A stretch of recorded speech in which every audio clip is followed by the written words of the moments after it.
Hi everyone, my name is Matt. I'm the Youth and Family Pastor at Cornerstone Church in Marshfield. I'm here today with your Cornerstone Connection, a daily devotional.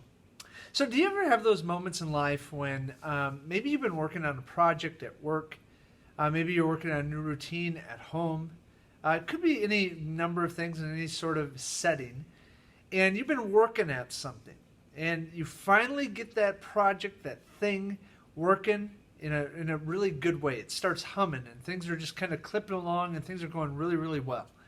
And you're feeling good about it. But then all of a sudden, maybe life throws you a curveball, or somebody you're working with on the project all of a sudden leaves that team, or maybe you have your family rhythm going really well and your child gets sick, or any number of things, okay? Well, this happens in life sometimes. Things just start, they're clipping along, things are going really well, and then all of a sudden there's a curveball thrown. And sometimes it's just from life and circumstances and things that happen because we're human. But sometimes what we see in God's Word, and we also see in our own lives, is sometimes God throws us what we see as a curveball. And today, as we move into Judges chapter 7, if you're joining us in yesterday's Bible reading plan in Judges chapter 6, you know that God has called this mighty man of valor, that's God's title for him, Gideon. He's called him to lead the people of Israel and to defeat a great enemy called the Midianites. Now, if you read Gideon's story in chapter 6, you know that Gideon's not too excited about this. He certainly doesn't have a whole lot of faith in himself. But by the end of chapter 6, you know that he lays down a couple of fleeces before the Lord so that the Lord confirms to him that indeed he will deliver the people of Israel from Midian and that he will use Gideon as their leader. And God, in his kindness and his mercy, he does just that. And so, if you're Gideon, you're going, well, things are going pretty good now. I'm feeling good about this. I'm the leader. I've been called.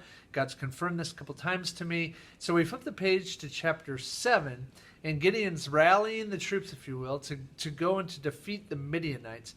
And here's what we read. Join me in chapter 7, verse 1. It says, Then Jerubbaal, that is Gideon, and all the people who were with him rose early, and they encamped beside the spring of Harod. And the camp of Midian was north of them by the hill of Moreh, in the valley. Now, verse 2. The Lord said to Gideon, The people with you are too many for me to give the Midianites into their hand, lest Israel boast over me, saying, My own hand has saved me. Now therefore proclaim in the ears of the people, saying, Whoever is fearful and trembling, let him return home and hurry away from Mount Gilead. Then 22,000 of the people returned, and 10,000 remained. So Gideon had an army of 32,000, now it's down to 10,000. Perhaps he's still feeling good about it. Let's go to verse 4. And the Lord said to Gideon, The people are still too many. Take them down to the water, and I will test them for you there. And any one of whom I say to you, This one shall go with you, shall go with you. And any one of whom I say to you, This one shall not go with you, shall not go. So he brought the people down to the water, and the Lord said to Gideon, Everyone who laps the water with his tongue, as a dog laps, you shall set by himself. Likewise, everyone who kneels down to drink. And the number of those who lapped, putting their hands to their mouths, was 300 men. But all the rest of the people knelt down to drink. And the Lord said to Gideon, With the 300 men who lapped, I will save you and give the Midianites into your hand, and let all the others go, every man to his home. So the people took provisions in their hands and their trumpets. And he sent all the rest of Israel, every man to his tent, but retained the 300 men. And the camp of Midian was below him in the valley. So as we end verse 8, and we'll pause there for today's Cornerstone connection, Gideon's army that started with 32,000 and went down to 10,000 is now down to 300 men. And so you got to be thinking, if you're Gideon, God, just when you confirmed everything to me, just when we had built this army of 32,000, I was starting to feel good about things. Things were just humming along. You throw this curveball, and now you're going to give me 300 men to go and defeat the mighty enemy of Midian. Now, I think it's important for us to understand the why behind the what.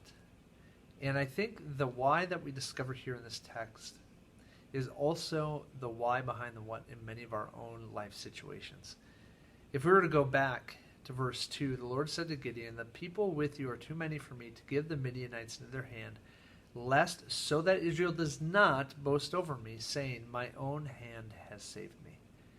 As all of you know, if you've been joining us throughout the Old Testament, Israel had a tough time getting out of their own way and had a lot of pride that they had to get over, and they needed a lot of humbling. And the last thing God wanted his people of Israel to do is return to thinking that they have saved themselves and that they could trust in anyone or anything other than him for their salvation.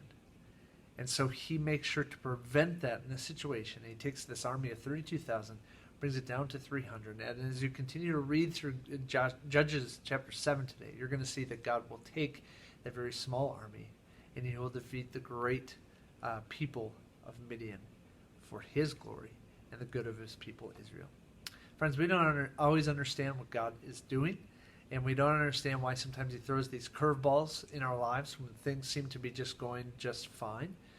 But he's got a greater plan. He's got a goal in mind, and it is for his glory, and it is for our good. We just need to trust him, even though it's hard. Have a great day, friends. We'll see you next time on the Cornerstone Connection.